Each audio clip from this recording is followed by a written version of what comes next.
seem to talk so.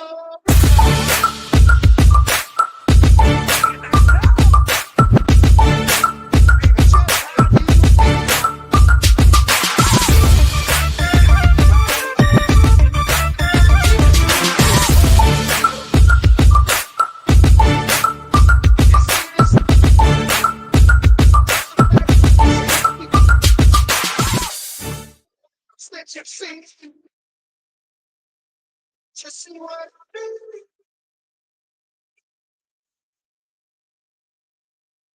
Jump, that's what I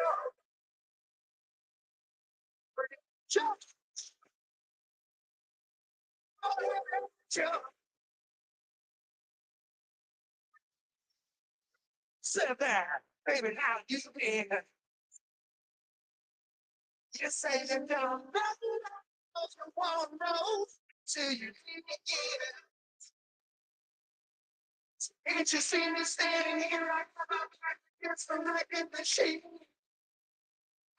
I ain't the worst that you see me. To see what I do.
Hello, everyone. This is Greg Owen, the CEO of the GoCo Group. Well, have I got something special for you today? I've got Harry Dent. I've got Peter Schiff. I don't know if these boys like each other. World War III, they just about disagree on everything. So I can't wait to hear how they're going to respond to my series of questions because they don't like each other. I know they don't need an introduction. They're both heavyweights. They're economists. Media all over the world want to have an interview or talk with these two guys, and we have them here with you with GoCo today. Also, I want to make a quick mention. We have people that have tuned in from SR Australia, so good to have you here. And also, we have people here with Knowledge Source, so good to have you as well joining us today. So, ladies and gentlemen, boys and girls, let me welcome Harry Dent and Peter Schiff. Thank you. Nice to be with you guys. Yeah, good to have you. And where have I found you both? Harry, where are you? I'm in Puerto Rico too. Best Okay. place in the world. Apparently, there's something going on Especially there. for taxes. No, And we're here for the weather. The weather. Exactly. Yeah. look, I like it when you've got too much money. At any rate, okay, gentlemen, we're going to have a debate. I'm going to ask a series of questions, and I'll ask one of you to go first, and I'm sure the other person will come in after with a reply. And so I wanted to get off to a quick start because I know gold is one of your favourite subjects for yourself there, Peter. And I just want to say, Peter, remember Jim Rickards and yourself, going back a few years ago, we're predicting gold was going to go quite high. 10, 15,000, 25,000, Jim Rickards said, in the next 5 years. And that was 4 years ago. So it never happened, but gold has risen to this point. What's your thoughts about gold hasn't risen to the heights you thought it was going to, and where do you see its future now going forward? Well, I mean, it's $4,200 an ounce. So, when I first started talking to people about buying gold and selling gold, it was under, $300. So it's had a spectacular run. When I first started getting people into silver, it was $4 or $5, and it closed at $56 and change yesterday. So you've already had a pretty big run in both these metals, but I think there's still a lot of upside potential left because I think there's a lot of downside in the dollar. I think we are living through the early stages of a major de-dollarization, where central banks are moving from dollar reserves to gold reserves, and where private investors, institutions, individuals are going to rediscover the value of owning gold and silver as part of a portfolio. I think you're going to get a rotation out of fixed income into metals, out of crypto into gold and silver. And, so I think this has got a long way to go. And, with Harry, I've been arguing with Harry about gold for maybe 2 decades now. I remember, Harry was forecasting $400 gold. I don't know if he still has that forecast or if he's, thrown in the towel and is a gold bull now. But I agree with so much of what Harry has to say until he talks about gold and the dollar, where I completely disagree. We see the problems, from a similar perspective. I just think the safe haven is to get out of fiat, to get out of treasuries. I don't expect a major collapse in the stock market, in terms of dollars. I've never done that. That's why I'm long stocks. I expect a dollar collapse. I think in real terms, you're going to see a major decline in stocks and real estate, but only in real terms. And you can see that from the vantage point of gold and silver. You won't see it if you're just sitting in US dollars. From that perspective, you're going to see higher prices for stocks and assets. But from the vantage point of gold and silver, you're going to see a continued decline. And in fact, the US stock market is down considerably over the last 25 years if you price it in real money. So in that respect, Harry was right in that stocks have gone down, but they've only gone down in real terms. In terms of dollars, they've gone up because the dollar has actually lost more value than the market. But Peter, before I go to Harry, the gold 4,200. What do you see in the next few years with the gold? Well, look, I think gold's going to go 5,000 or 6,000 next year. I mean, if I'm wrong, I think it's because it's going to go higher than that. I think silver could hit $100 an ounce by next year. But, these are not going to be, the peak of the cycle. I think we have a long way to go, especially if we get a big breakdown in the dollar, which hasn't really happened yet. But to me, it looks like we're getting ready for a big decline. And I'm not talking about the dollar's purchasing power or versus gold, because we've already seen that.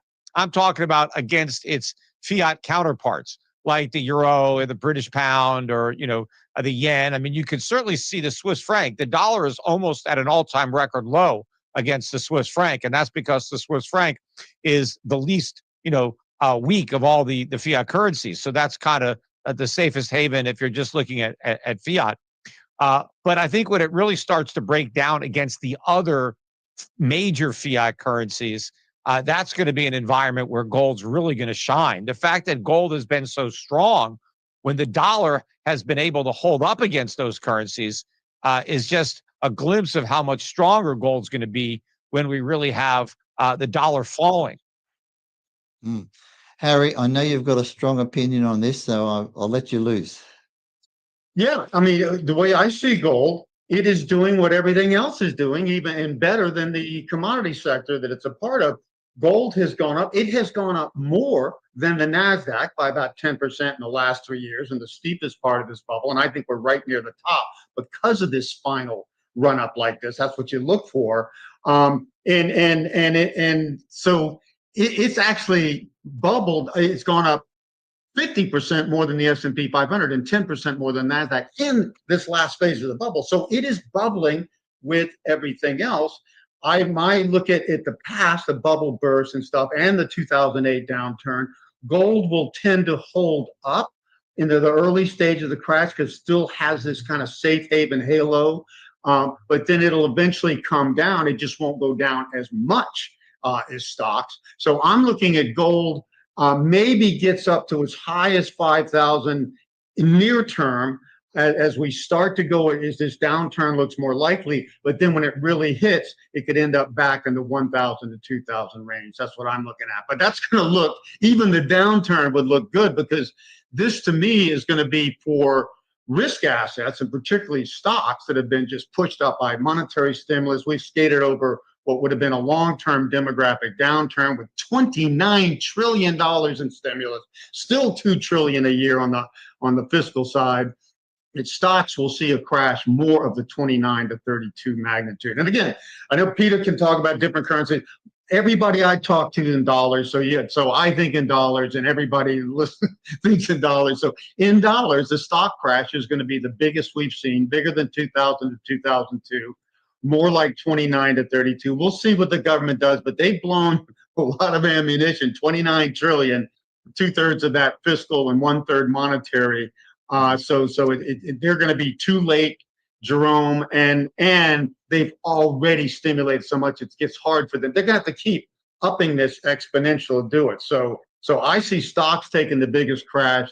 I see gold going a little higher, maybe up to 5,000. That's probably the limit for me, and then probably in the 1,000 to 2,000 range in the downturn, which will mean down 60 to 70%.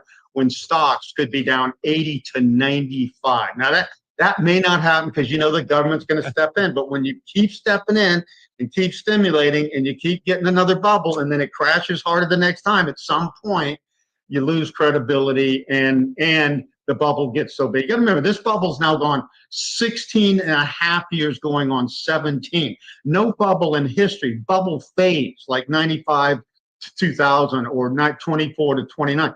No bubbles lasted more than 5 to 6 years. We've seen 16 years of bubbly activity and then a bubble within a bubble the last 5 years. So this burst, I think, is going to be stronger than people expect.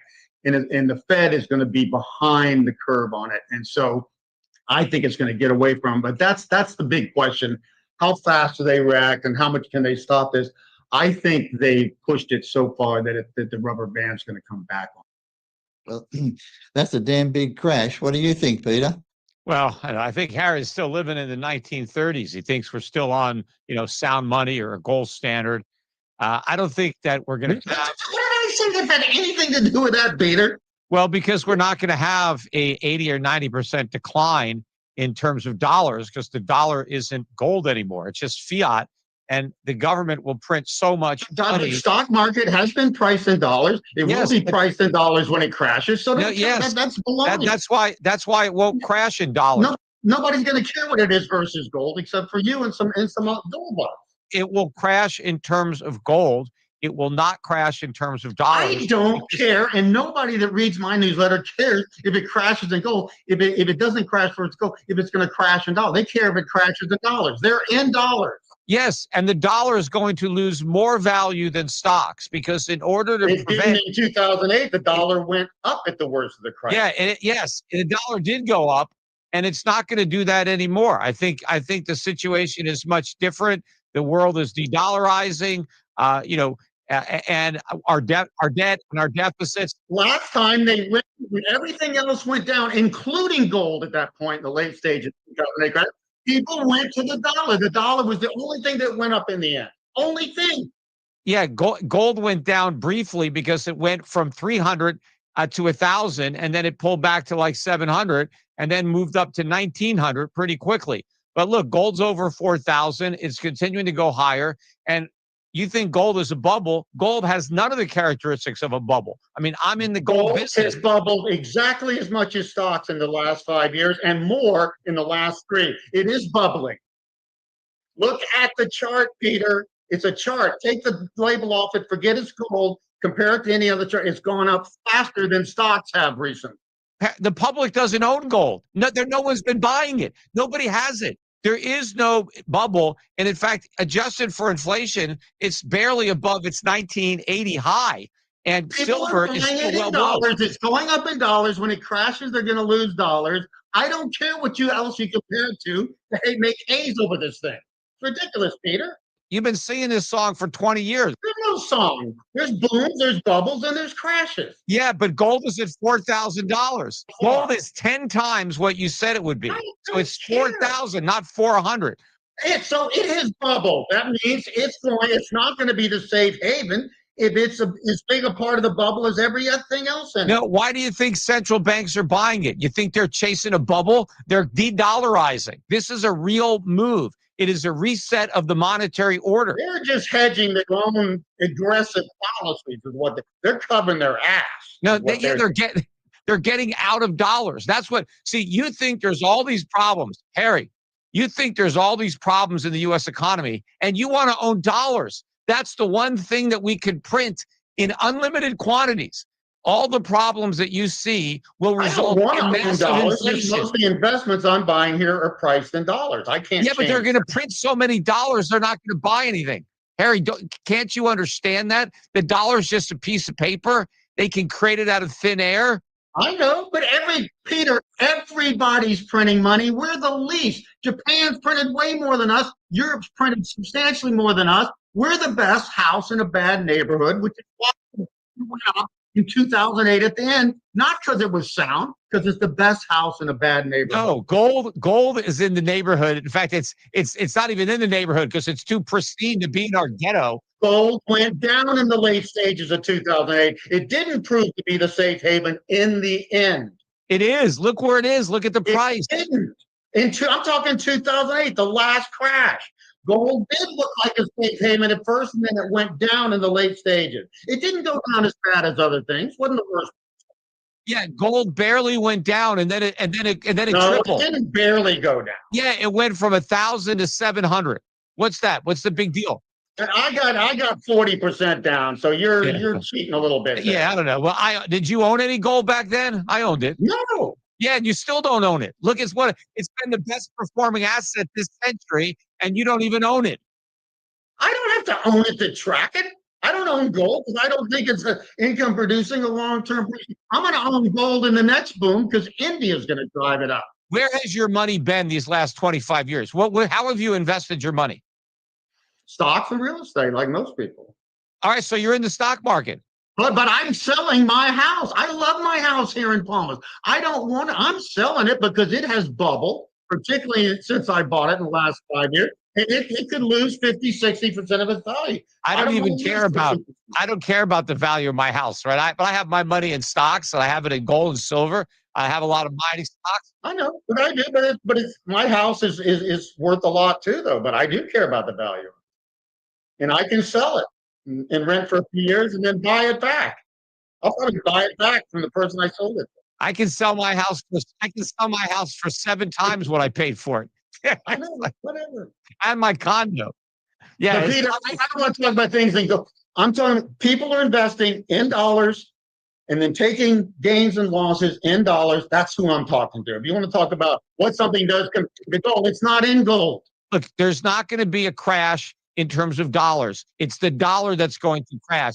I don't care. I mean, yes, there's going to be a crash in stock dollars. So that's Harry, what I'm saying. And I'll stand by it. If you say it's not going to be a crash, tell people that and we'll compare in 2 years. You say the stock market's not going to go down to U.S. dollars. That's what you're saying. You're saying no stock market crash.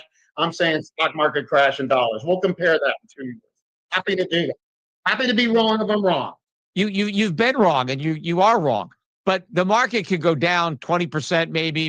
But the Fed will crank up the presses to make sure it doesn't collapse. That's what they do. They're asset protection.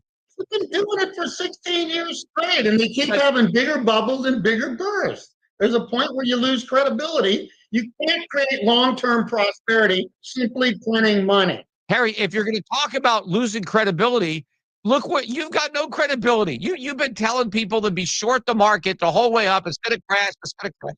People on my newsletter are not saying I have no credibility. That's why I have a newsletter. I can change things monthly weekly give people updates. Yeah, you don't, but you don't change. You're the same. I've known you for over 20 years. You're saying the same thing. Now I'm saying the same thing too, but at least I've been right. The market hasn't collapsed. Gold keeps making new highs. Now silver. You said gold would go up in the downturn. Well, your gold's going up with everything else bubbling in the upturn. It's a different reason for going up.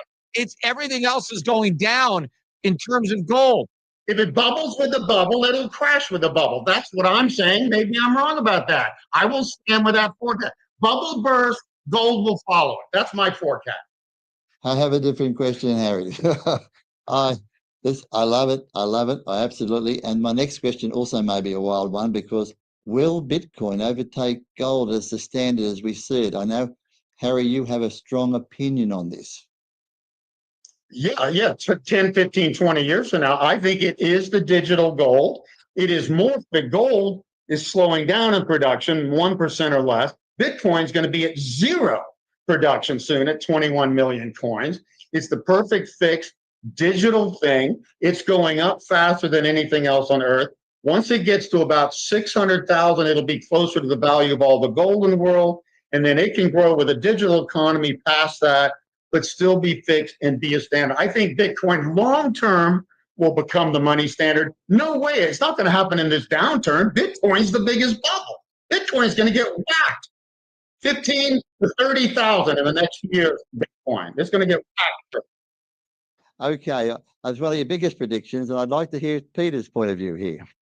Well, the fact that Harry is a long-term bull on Bitcoin is just another reason to be bearish. I'll bet you on that one, man. I can take that bet from 10 years. I don't think people will even talk about Bitcoin in 10 or 15 years. I'll take that bet too. But you know, Harry started, Greg, you record this. He said Bitcoin's a nothing burger. It'll be worth nothing in 10 years. I want to hear that prediction 10 years from now. I think, you know, Harry was talking about gold, Bitcoin outtaking gold.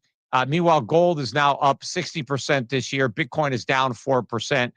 Gold made its peak in terms of Bitcoin in 2021. It has like a quadruple, quintuple top. It's really breaking down. You can see it more priced in gold than you can priced in dollars, even though Bitcoin is already in a bear market in dollars. But look, I think Bitcoin is just all a bunch of hype. That's a bubble for sure. But it's a bubble in nothing, not even a bubble in something. So when the air comes out, it's all coming out. There's going to be nothing left of this crypto bubble. It's all complete malinvestment. You know, it's not digital gold. It's, you know, no more than a photograph of a hamburger is digital food. So this is where we disagree the most. Long term, I see digital money as the next big thing. Bitcoin is a standard point, and it will be a big thing. Bitcoin isn't digital money. It's just a token. It's nothing. Say what you want. I say it's digital money. I say it'll be worth a lot more 10 years from now. You say it's going to be worthless. Let's compare that in 10 years. What would be digital money? Happy to be wrong on that one. What would be digital? Well, if you're as right on your Bitcoin prediction as on your stock market and gold predictions, then, you know, it's going down. You don't even know. That's baloney. You're just throwing out crap. No, it's Anybody not. can find stuff people have been wrong on. What? But what would be digital gold would be tokenized gold, actual gold where you put the ownership on a blockchain. That would be digital money. Gold cannot grow with the economy long term where everything's digital and services and no longer hard. Gold was a great standard in a material world. The economy is less and less material and will be forever forward. That's why I like Bitcoin. Yeah, all right. The time period in U.S. history where we had the most rapid growth in our economy and our standard of living was during the 19th century, during the Industrial Revolution, from about 1860, 1870 to about 1910. And we were on a gold standard. Gold doesn't have to grow with the economy. That's a bunch of nonsense. Gold does not represent a barrier to economic growth. Sound money is conducive to economic growth. And that's one of the reasons the U.S. economy did so much better under a gold standard than we did under a fiat standard, and we're doing under a fiat standard. So, hey, I'm totally into standards. I just think Bitcoin's a better standard for a digital world than gold. Gold was in the material world. Bitcoin is nothing. Bitcoin is a scam. It's just a digital, decentralized Ponzi. It's a pyramid. I don't know why you can't see that. Put this. I'm writing this down. Yeah. Go ahead, write it down, of course. Bitcoin is worthless. It's a scam. I will take that bet with you in 5 to 10 years, any day of the week, and say I'm the dumbest person on earth if it goes to zero, and you're right. And I would deserve to be the dumbest person in the world. When did you buy Bitcoin? I don't buy Bitcoin. I buy it at times. Well, you don't even own it. You're telling me how great it is. We get this crash, I would buy Bitcoin, and Nvidia would be the first two things I would buy. You're always waiting for a crash. I would buy both of those right off. Yeah. Now, the Bitcoin might crash. That's the only market that might crash. Bitcoin. I agree with you there. It will crash. It crashes every 4 years, and we're coming into the 4-year crash here. Harry, the Bitcoin-related stocks like Bitcoin treasury companies, Bitcoin miners, they're already down 70, 80, 90%. There's your crash. It's happening in Bitcoin stocks right now, in case you haven't noticed. And it's going to get worse. It's going to go worse. Yeah, it will. It will go worse. I agree. But the S&P 500 is not going to crash that much. Neither will the Dow. It's not going to happen. I say it will, you say it won't. That's a difference. I'm glad that both of us say that, and we'll see what happens next year. Yeah, in terms of gold, maybe, but but it's gonna, not in terms of fiat money. They just keep printing it. I don't make predictions in something that's not real to people. People don't buy stuff in terms of gold. You make predictions all the time. The problem is they're wrong, but you make If them they all want the time. gold, let them buy gold. I'm not going to price everything in gold when nobody does. That's just a way for you to say something, and it may not make sense, but you can say, but in gold. Gold shows the truth. It puts things in a real perspective. Look, people are talking about the fact that the Dow Jones is now getting close to 50,000, right? It's almost 49,000. Mhm. And it was 1,000 in 1966 was the first time the Dow hit 1,000. So the Dow's up 50x. But gold was $35 an ounce now. Now it's over 4,000. Gold is up 120x. So priced in gold over the last 60 years, the Dow Jones is down 60%. It's not up 50x, it's down in real money. But if you price it in dollars that have been inflated, the US dollar has lost so much of its purchasing power over those years that you now need 50,000 to buy the Dow. That's the real money people are bringing into the grocery store and buying the groceries with. They're buying the grocery stores with Krugerrands. No, maybe I'm missing. Well, if you had gold, you could cash them in and go to the grocery store and buy. The point is that the stock market is lower. Inflation has created the illusion that the market has gone up. Not to people who are buying in dollars and selling it in dollars, which is what everybody's doing. Nobody's buying it in gold shaving. Well, Listen, we've got another few more questions, so we won't eat it up. But yes, Harry, this is all recorded, so we'll come back and revisit this another time. But saying that, look, a few years back when I spoke to you're both talking about inflation and deflation and whatever. Peter, you actually said that with money printing and whatever, we could go on and see a downturn in the economy, and we could say hyperinflation. Now, of course, that hasn't quite happened yet. And Harry, of course, you, on the other hand, said with the looming market crashing, you could see deflation. So you're both black and white there and where you see it all happening. Now, the share market hasn't crashed. So it's a bit of a double-barrel question here. Is the share market going to crash in the next year or two? Well, will the printing of money just mean it'll just keep going on and almost like never ending? What are your thoughts? I'm going to start with you on this one, Peter. What's going to happen with the printing of money and the share market? And will there be inflation? Will there be deflation, or will there be hyperinflation? Yeah, well, what I said 2 years ago is coming true. Inflation is still a problem. It's getting worse. That's why Donald Trump's approval ratings on the economy are the lowest they've ever been. That's why everybody is talking about the affordability crisis. People can't afford things because inflation is driving up the price.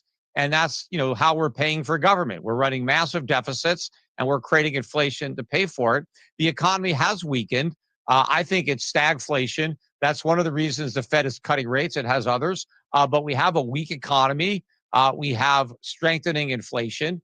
And so that's the backdrop. That's why gold is hitting record highs. That's why silver is hitting record highs. And that's what's propping up the stock market because investors expect the Fed to cut rates again in December. And they're right. The Fed is going to cut rates. They've already stopped quantitative tightening. The next step there is a resumption of quantitative easing. And that is what I think ultimately is going to pull the rug out from under the dollar relative to other foreign currencies when we really crank up the printing presses. And so I think the inflation problem gets worse. They're trying to bring down interest rates because we have so much debt, we can't afford to pay the interest on the debt. But I think as they do that, that's just going to make the dollar even, less attractive to holders, and they're going to be selling more dollars and selling more U.S. treasuries. Now foreign central banks own more gold than they do treasuries. That hasn't happened for a couple of decades. That trend is going to continue. So I think what I said a couple of years ago is playing out right now before your eyes, exactly the way I said. And as I said back then, the worst case scenario is hyperinflation. That is the direction that we're headed. Hopefully we do something to avoid that, but it's going to be very difficult to do that because we're going to have to really bite the bullet and allow a serious contraction with markets going down, with defaults and bankruptcies and a lot of people losing a lot of money. The government's going to have to slash spending, including on entitlements. It's going to be very difficult for the government to do that. But if they don't do that, then we are going to have hyperinflation, which is a lot worse. When people get a Social Security check and it doesn't buy anything, that's a lot worse than having your Social Security check reduced. Because at least if it's reduced, you could buy something. If hyperinflation destroys its value, you can hardly buy anything. Wow. Harry, what do you think of all that? And remember, you did say we're going to be looking at deflation. Yeah, deflation when, because it hasn't happened yet, this financial asset bubble burst. Now, here's the big picture. More important than the economy, GDP, the biggest number in the world is about $630 trillion of financial assets, stocks, real estate, bonds, all this sort of stuff, okay? That's what deflates. If that comes back, it normally is 2 to 3 times GDP, okay? World and US, okay? It's now 6 times. If that were to come back to normal, and that's what I think this whole crash is about, financial asset bubble, more than just a boom and bust downturn, okay? That takes $300 trillion out of the entire, these assets are on people's balance sheets and they can borrow against it or cash it in and spend it on top of their incomes and stuff. $300 trillion disappears in a short period of time. That can only end up with deflation, less overall money chasing the same overall goods and assets and everything. And that's why I see this ends in deflation. We will not get deflation until the economy goes down enough to not only slow the economy and everything else, but to bring this financial asset bubble down and to the point where they can't just print another couple $1 trillion and goose it back up. Because again, what's $1 trillion, even 10 trillion against a 630 trillion bubble bursting? So when you go to those numbers, you see how little power the Fed has, and the Fed is just maybe the biggest country, but only one country, and we're only maybe about 140, 150 out of that 630 in the U.S. financial assets. So that's why I say it's inevitable this is going to end up in deflation, because the difference between normal recessions and a depression like the 30s is when you see substantial financial asset deflation on top of slowing economy, which gives you consumer price deflation. But inflation is not a big matter now. It is 1, 2, 3%. My inflation indicator goes by workforce growth, and that says it's going to stay low long term. It got up to 9.3%. It was easy to bring down, but they can't get it below 2 to 3. That is their problem here, and that's why they're in trouble. Because if they do push that inflation down, it's enough to trigger this recession. The recession will bring this asset bubble burst. Nobody understands how, nobody has ever quoted this number but me. And it's probably 660 now, but it's 630 several months ago when I measured $630 trillion stuff that can be worth this much or that much in a short period of time. Well, first of all, inflation is not 2 or 3% the way the government claims. The CPI. You're always comparing it to something other than what people say. I agree with you. It's probably not real, but that's what people see, and that's what the market's based on. The CPI was designed to understate the rate at which prices rise. That was a deliberate thing the government did No, in I the understand that. 1990s. And that's why consumers are complaining. That consumers are acting like what you're saying, that inflation's actually higher than they're saying. Well, So that because makes sense. because consumers are paying the real prices. They don't buy the Yeah, CPI. exactly. Yeah, They actually agree with go. you on that. That's my point. But inflation, and when inflation was 9%, it may have peaked at 18%. So Yeah. it's much higher than what the government acknowledges. But again, Which is another reason we need a deflation in the will you world let to me bring talk? it down permanently. I let you talk for a long time, and the minute I open my mouth, you start interrupting me. But the real inflation rate is much higher than that.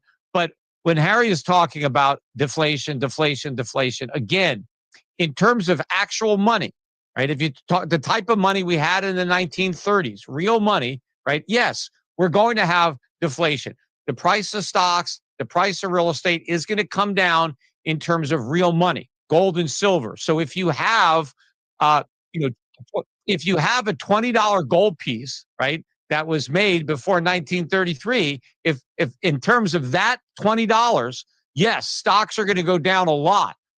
Real estate's going to go down a lot. But if you're holding Federal Reserve notes that were just printed, if you've got $20 bills, from your perspective, that ain't going to happen. Stock prices and real estate prices are going to keep going up in terms of that, even though they're overpriced because the government can print an endless amount of money, right? The one thing that the government is afraid of is deflation. The government doesn't want prices coming down. They've built this entire asset bubble on inflated prices. They don't want that. And the U.S. government is the world's biggest debtor. The government owes nearly 40 trillion in the national debt, like 38.5 trillion, but it has another 100 or 200 trillion of unfunded liabilities. The government needs inflation, and the government's going to create inflation because inflation serves its purposes. Deflation would destroy the government. If the dollar actually went up, the burden of repaying all that debt would skyrocket. So they're not doing that. They're trying to default right now through inflation. They're trying to repudiate the debt with inflation. But I think it's going to get out of control. They're trying to control the amount of inflation so that it's not too high, but they're not going to be able to do that. They're overestimating their ability to control this genie now that it's out of the bottle. And we're going to see a surge even in the government reported inflation numbers over the next few years. In fact, I think that the official inflation rates will be higher, during Trump's term than they were under Biden's.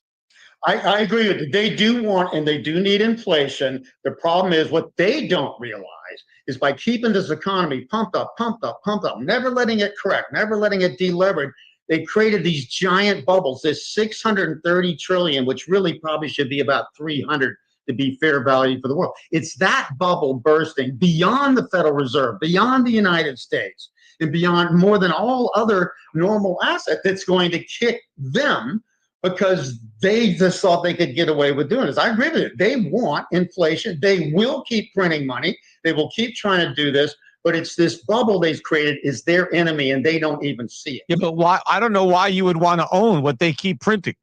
It's just going to keep losing value. Because it's the best house, and you got to own something. Can I buy it in French francs? I could. Well, you can own gold. But they're doing the same thing. They're in a worse. Then own gold. Own gold instead. That's your exit. That's your hedge. That's your safe haven. Nobody's printing gold. They're not mining very much of it. The supply of gold grows very slowly. So that's what you own. I don't understand your aversion to owning gold, especially when it's gold is bubbled as much as everything else. It's bubbled with everything else. If gold had not bubbled and everything bubbled, I would say, yeah, I'm saying buy the treasury bonds because they haven't bubbled.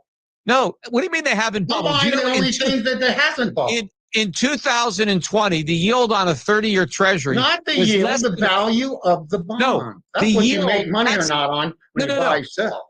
That's how you know that it was overpriced. The yield on a 30-year treasury was about 60 basis points. That's how crazy it was. The U.S. government was borrowing money for 30 years, and people were dumb enough to lend it to them for less than 1%.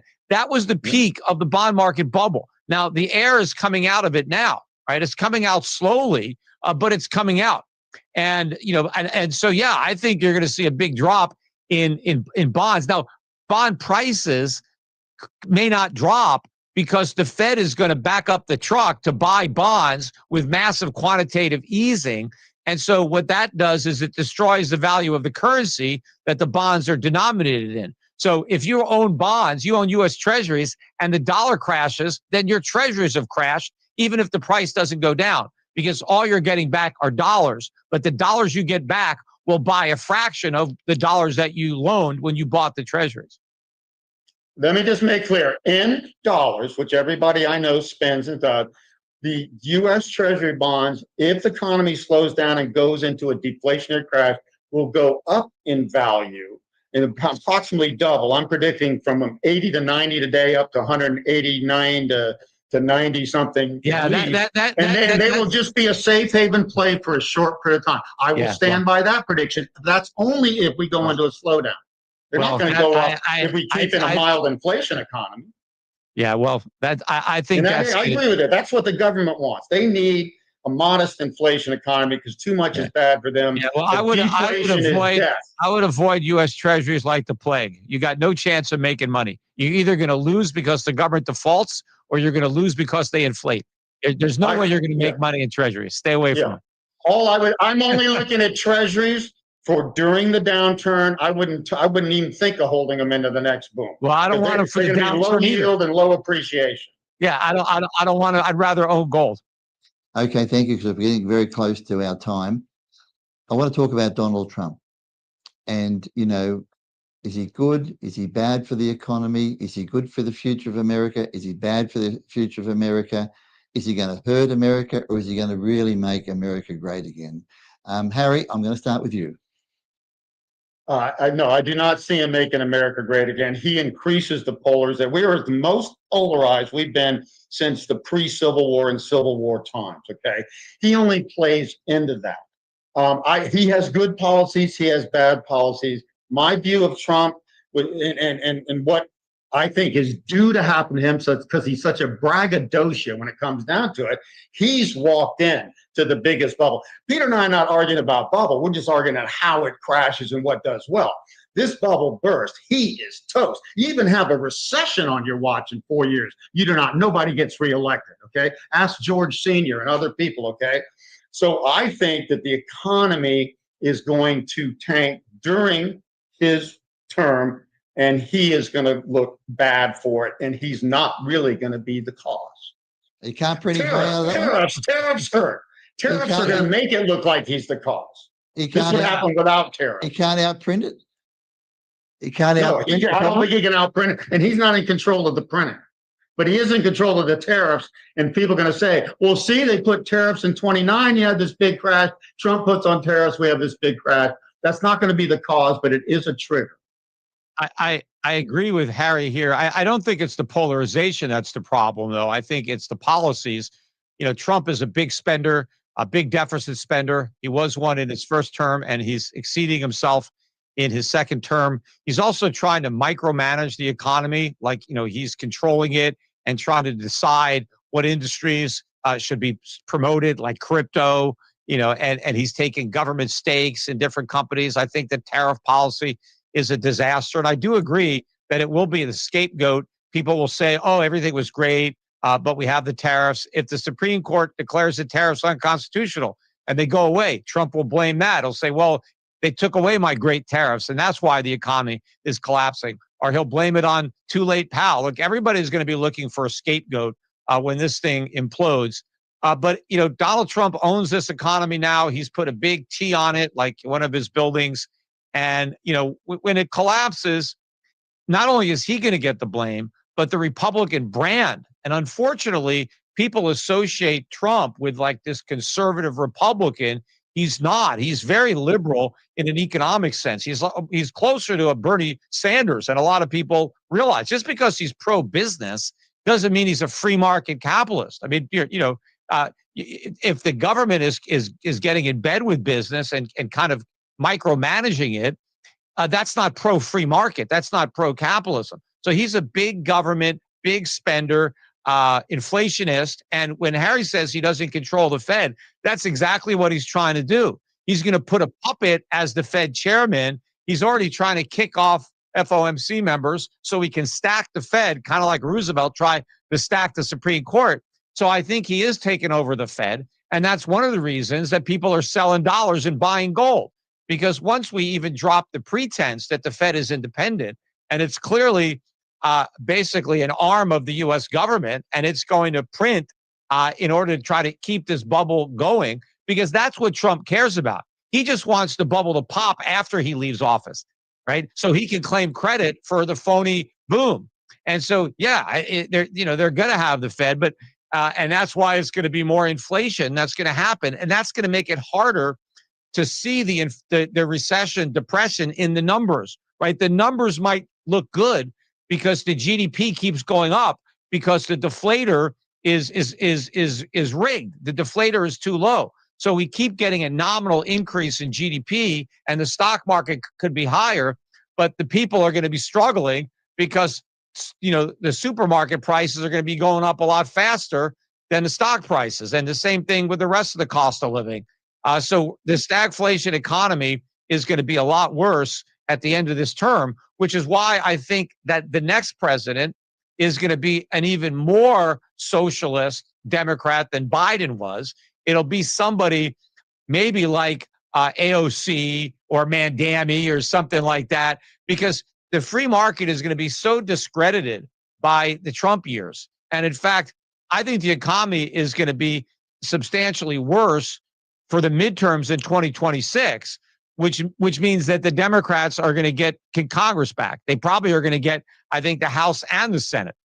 And then that'll be the first step in recapturing the White House. So it's unfortunate because I think the next president will be a lot worse than Trump. But the problem is that Trump is not who people think he is. He's not, another Ronald Reagan. He's not even close to Ronald Reagan. Mm.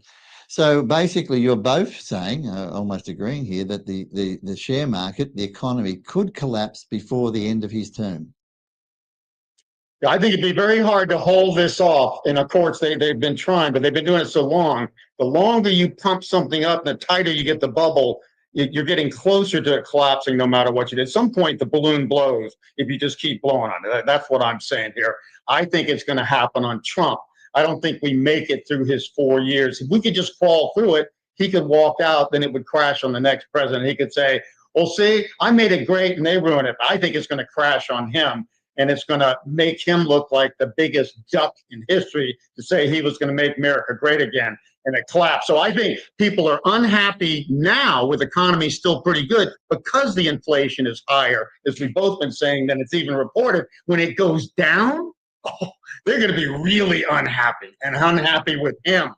Trump said when he was president, we had the greatest economy ever the first time. Then Biden came in, and all of a sudden it was the worst economy ever. And now he's back in, and it's the greatest economy ever. It's the same economy. It's actually the same bubble that's been inflating the entire time. And all Trump did is hand the bubble baton to Biden, and then Biden gave it right back to Trump. But every time they pass that bubble baton, it's bigger, right? And Trump didn't start it. He inherited it from Obama. And Obama got it from Bush. So, it's been going on for a long time now. And I've thought that it could blow up, on before. I thought it might have blown up on Trump's first term. Then I thought it might have blown up on Biden. It hasn't blown up, but things have gotten worse. The economy keeps getting weaker. Inflation keeps getting stronger. The price of gold keeps going higher. The price of silver is going higher. So this is all happening. We just haven't had a complete implosion yet. And I don't know when that's going to happen, but it will happen at some point. If I was his campaign manager, and that's what my father used to do for a living, 4 presidents, by the way, I wouldn't have let him run. I would have said, "You're walking in at the wrong time." That would have been my view as a strategy. And so I don't care what he does. I think he's going to go down as a terrible president. And I don't like him personally. I'm not arguing with half his policies, but I think he has walked in at the wrong time. It doesn't matter what he does. I don't know him. I only met him one time, and it was before he was president the first time. So he probably wouldn't even remember me. But what I also don't like is the graft. I don't like the family now, making billions in crypto and then pumping up this crypto industry to enrich themselves. I just don't like any of that. Yeah, not a smart thing to do. Yeah. I agree. Yes, And yes, it's very uncomfortable. It's not a good look, and I can't believe there's not a groundswell of politicians making more noise about that. All right, everybody, thank